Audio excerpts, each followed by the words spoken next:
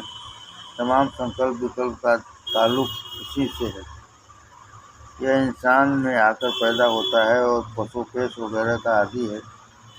جن لوگوں میں سنکلپ وکلپ وغیرہ زیادہ اٹھتے ہیں وہی لوگ زیادہ دکھی ہوتے ہیں۔ جن لوگوں میں سنکلپ وکلپ وغیرہ زیادہ اٹھتے ہیں وہی لوگ زیادہ دکھی ہیں، مگر وہ یہ ترقی کا جینا ہے۔ جب تک راجسی طبقہ سے گزر نہ ہوگا، ممکن نہیں کہ ساتوک طبقہ میں رسائی حاصل ہو۔ اس کو ایسی سختی جو غفلت کاموں میں کرنے سے ہمیں بچا کر رکھتی ہے کہتے ہیں۔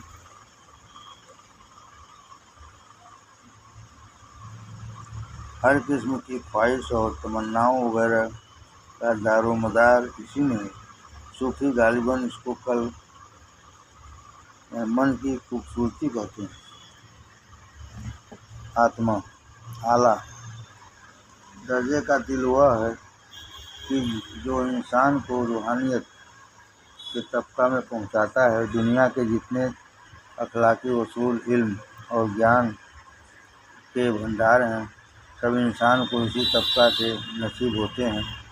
اسی میں الہام و کشف وغیرہ ہوتا ہے۔ تنمیتا، محبیت، سمادھی اسی دل کو نصیب ہوتی ہے۔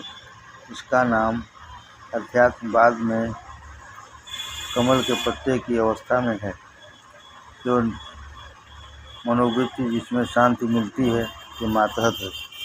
دل کے یہ تینوں طبقات کچھ اس طرح ملے جلے وغیرہ ہیں کہ معمولی انسان کے لیے ان کے درمیان خط تمیز کھینچنا نہایت مشکل ہے، مگر اس میں فرق ضرور ہے۔ سانکھیہ کار مہرشی کپل منی نے ان کو 3 صورتوں میں قائم کیا ہے: من، اہنکار اور بدھی۔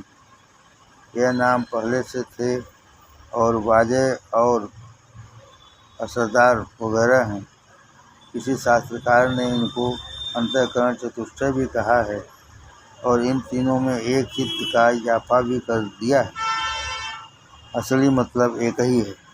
اگر انسان کوئی زندگی کے تمام درجے، آرمبھ سے لے کر آخری عمر تک بغیر مطالعہ کیے جائیں تو بے جان اور جڑ چیزیں، بنسپتی، جنتوؤں کے تمام جذبات جو کہ دل سے متعلق ہیں نظر آئیں گے۔ یہ جمادات کی صورت میں من کے گربھ میں قائم ہوتا ہے۔ من کے گربھ میں قائم ہوتا ہے اور پھر باہر نکل کر نباتات کی حیثیت میں ہلتے ڈولتے ہوئے حیوانات کی شکل میں تبدیل ہوتا ہے۔ پشچم کے ویگیانکوں کا خیال ہے کہ وہ کیڑے کی صورت میں رحم ماترگربھ میں قرار پاتا ہے۔ اس میں ہم کو اعتراض نہیں۔ ہم اس سے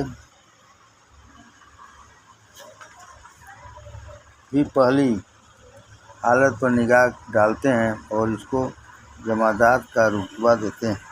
بچہ جب پیدا ہوتا ہے نباتات کی طرح ہاتھ پیر وغیرہ کو حرکت دیتا ہے، پھر وہ تحریچ کیڑوں کی طرح رینگتا ہے اور پھر وہ چوپایوں کی طرح چلتا ہے، پھر آدمی بنتا ہے۔